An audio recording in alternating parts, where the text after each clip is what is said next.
we are now joined on the line by Marcus Tregoning, and many congratulations, Marcus. You must be absolutely delighted. Oh yes, thank you very much. Yes. It was a victory that went down well here in Dubai, and it must be, I guess, more of a relief because you had such rotten luck with this horse at Ascot and indeed earlier on in his career. Yeah, absolutely. I mean, it was. He's obviously clearly shown himself to be a very good horse, and Ascot was a shame, but we're back on track with him now. Certainly. And what plans do you have, or indeed you probably haven't had a chance to speak to Sheikh Hamdan yet, but is it looking like the QE2 next, or will you find something before then?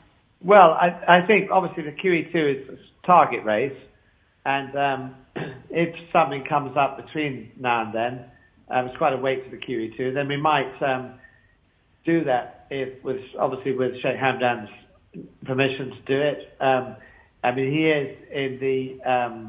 He is in at Deauville on the 16th, pre-Jacques Lamarois, but I think possibly that may be not happening.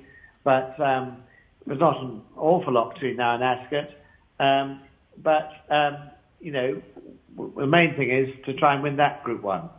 Absolutely. Would ground conditions at Ascot in October worry you particularly for this fellow? Because it can come up pretty soft. No, he's shown good form on soft ground. Obviously, it tends to blunt the horse's speed a little bit. And, he has got that magical pickup on good ground, so slightly faster than that, possibly. I mean, the ground at Goodwood on last Wednesday, was absolutely perfect.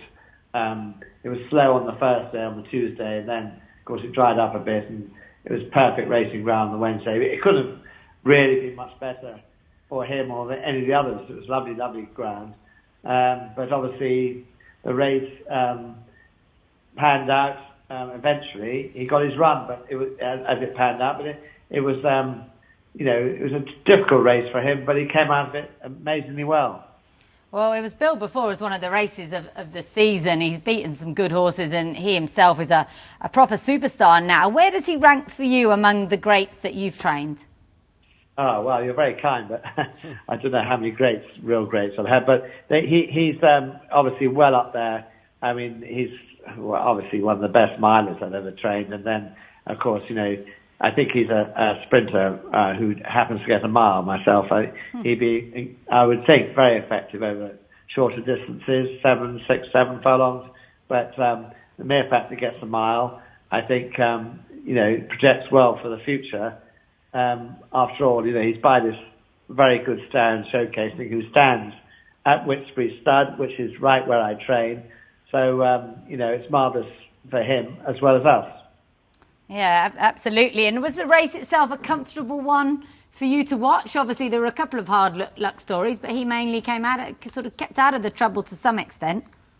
Yeah, I can't say I enjoyed watching it that much, but obviously once he started to pick up inside the last 2 furlongs, you can see if the winning post came up in time, then he was going to get there easily, and luckily he did. But I mean, obviously Jim Crowley had to be brave and take him back, because it's never easy when the horses in front of him are quickening. It's a brave thing to do, and but he had to do it because he wouldn't have got a run otherwise. And switched him to the outside. Again, it's difficult to win down the middle of the track when the advantage appears always to be on that far rail. But thankfully he won very well. And just while we've got you on the line, Marcus, I must ask about Al-Kumate, because that was a really smart win from him as well. Is he one that you've always liked?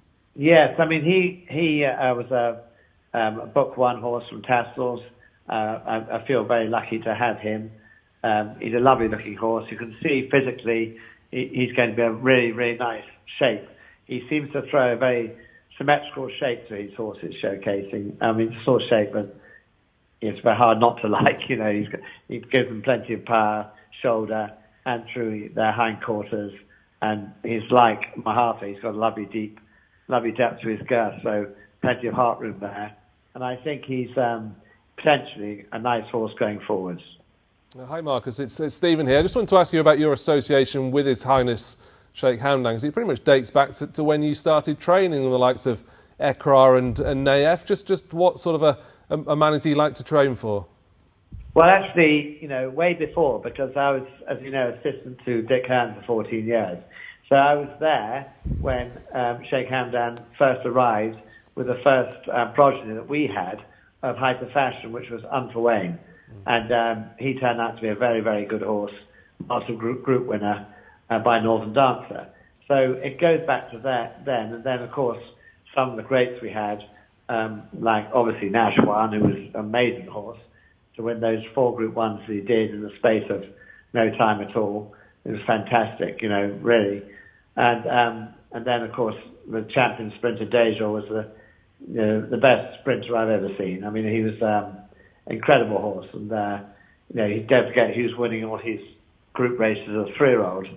And if he stayed in training as an older horse, I mean, I'm sure he'd have done all the same all over again, and probably even better, if you can imagine that.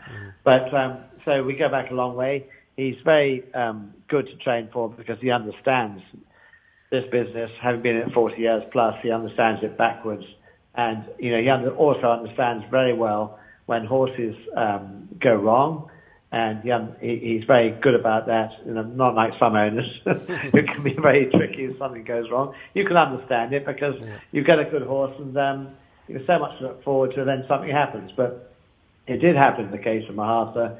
But Sheikh Hamdan's very understanding, and we do the best, and he knows we're going to do the best for him as well as the horse. So we all get on frightfully well, and people don't realise, because they don't see it so much, that he has gets so much out of it, so much fun, and he's a great man to train for, and I'm very lucky to train anything for him, quite honestly.